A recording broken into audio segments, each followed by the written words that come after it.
अस्सलाम वालेकुम दोस्तों, कैसे आप सब लोग। आपका मेज़बान करीम मलिक आपकी खिदमत में हाजिर है और हैदराबाद स्टेडियम के हवाले से एक नई अपडेट आई है। नई अपडेट ये है कि अब से कुछ दिन कबल वज़ीर आला सिंध से सवाल किया गया कि नियाज़ स्टेडियम का काम कब तक मुकम्मल कर लिया जाएगा, जिस पर उन्होंने कहा कि नियाज़ स्टेडियम की फ्लड लाइट्स जल्द लग जाएंगी, यानी फ्लड लाइट्स लगने का काम हो जाएगा और PSL के मैचेस फ्लड लाइट्स लगने के बाद हो जाएंगे। ऐसा उन्होंने नहीं कहा, लेकिन तासुर ऐसा दिया जा रहा था। और हैदराबाद की जो लोकल गवर्नमेंट है उनका भी ये कहना है कि फ्लड लाइट्स लगने के बाद जो है वो तमाम तर काम जो स्टेडियम के बाद मतलब तमाम काम मुकम्मल हो जाएगा। ऐसा नहीं है भाई, हैदराबाद स्टेडियम में सिर्फ एक फ्लड लाइट्स का मसला नहीं है। हैदराबाद स्टेडियम में बहुत सारे ऐसे मसाइल जिनको सही करना है।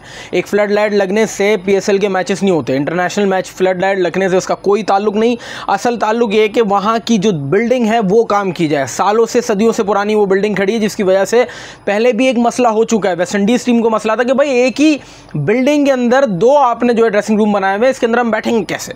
हालांकि पहले भी ऐसे स्टेडियम्स होते रहे, ऐसे मामलात रहे हैं। कराची स्टेडियम में भी पहले एक ही बिल्डिंग में पवेलियन हुआ करता था, लेकिन चूंकि अब दौर जदीद आ गया, इस दौर जदीद के अंदर आपको सीधा सीधा मामला ये कि आपको इंटरनेशनल लेवल के स्टेडियम बनाने पड़ेंगे, तब जाके आप इंटरनेशनल स्टेडियम्स तैयार करके इंटरनेशनल मैचेस करवा सकेंगे। अगर आप ये एक्सपेक्ट कर रहे हैं कि अभी ये जो दौर चल रहा है इसके अंदर आप एक बिल्डिंग के साथ जो करवाना चाहे, जो काम करेंगे वो हो जाएगा, नहीं सर ऐसा नहीं है। नहीं जनाब, बिल्कुल ऐसा नहीं है, ऐसा कुछ भी नहीं हो सकता। आपको प्रॉपर तरीके से हैदराबाद को रेनोवेट करना पड़ेगा, तब जाके वहाँ मैचेस होंगे।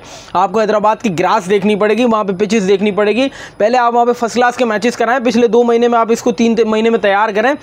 8 करोड़ रुपए कोई रकम नहीं होती। आप प्रॉपर 8 करोड़ रुपए क्या रकम है यार, 8 करोड़ की तो एक गाड़ी एक मिनिस्टर लेके घूम रहा होता है। आप हैदराबाद की बात करेंगे 8 करोड़ रुपए, 8 करोड़ रुपए में तो कुछ भी नहीं होता। 8 करोड़ में तो सिर्फ आप एक खाना पूरी करते हैं। जो स्टेडियम पिछले कुछ दिनों में रेनोवेट हुआ, वो रेनोवेशन सिर्फ रंग रोगन थी।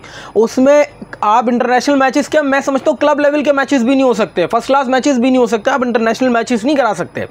अगर आप इस तरीके की फैसिलिटीज़ के साथ यहाँ पे मैच कराने की कोशिश करेंगे तो होगा वही वाला मामला कि टीम आएगी, प्लेयर्स आएंगे, उसके बाद शिकायतें होंगी और मैच बीच में मनसूख हो जाएगा और फिर लोगों की एक्सपेक्टेशंस जो है ना वो हर्ट होंगी। तो लोगों के साथ मजाक ना किया जाए, हैदराबाद वालों के साथ उनको प्रॉपर ग्राउंड दिया जाए। जो प्रॉपर ग्राउंड था, जो पिछले सालों सियासत की नज़र हुआ, जो पिछले सालों जो है ना जहाँ पर सियासी जल से जुलूस मामलात होते रहे, हेलीपैड बना के पिच को वहाँ पर राजा परवेज़ अशरफ साहब जब टेम्प्रेरी वज़ीर आज़म थे तो मुझे आज तक याद है, मैं स्कूल में होता था और जब वहाँ पर हेलीपैड बना, जो आपका पिच है उस पर हेलीपैड बना के हेलीकॉप्टर उतारा गया था। ये आपके स्टेडियम्स के हालात हैं, इस वजह से आज स्टेडियम इस हाल में मौजूद है। ये तारीख गवाह है, ये तारीख चलती आ रही है, ये करप्शन, ये सारी सियासत, ये सारी तारीख चलती आ रही है, इस वजह से ये सब हो रहा है। अगर ये आपका स्टेडियम बुरे हाल में इस वक्त मौजूद है, ये बुरे हाल में नहीं था। पाकिस्तान में कम से कम 12 स्टेडियम ऐसे हुआ करते थे जिसके अंदर international matches at a time होते थे, सीरीज हुआ करती थी, फर्स्ट क्लास के मैचेस प्रॉपर तरीके से हुआ करते थे। लेकिन अब ऐसा हाल क्यों हो गया कि आपके पास सिर्फ 3 स्टेडियम हो गए, सिर्फ 3 स्टेडियम रह गए। वजह यह है कि मुकामी सियासत, अंदरूनी सियासत और पत्नी बैरूनी और पत्नी क्या क्या मामलात के बाद सोची समझी साजिश के तहत इस ग्राउंड और ऐसे बहुत सारे ग्राउंड्स को तबाह और बर्बाद किया गया। तो भाई सिर्फ एक फ्लड लाइट लगने से हैदराबाद स्टेडियम का नसीब नहीं बदलने वाला। ये सिर्फ और सिर्फ फालतू बातें कि एक फ्लड लाइट्स बदल दें आप, उसके बाद जो है आप इंटरनेशनल मैचेस करा दें। नहीं, मैं हैदराबाद स्टेडियम गया हूँ भाई, मैंने खुद देखा है हैदराबाद स्टेडियम के अंदर बहुत काम है और प्रॉपर रेनोवेशन, 2 महीने की प्रॉपर रेनोवेशन करनी है। आपने पूरी एक बिल्डिंग तैयार कर ली, आप हैदराबाद को थोड़ा सा काम नहीं करा सकते।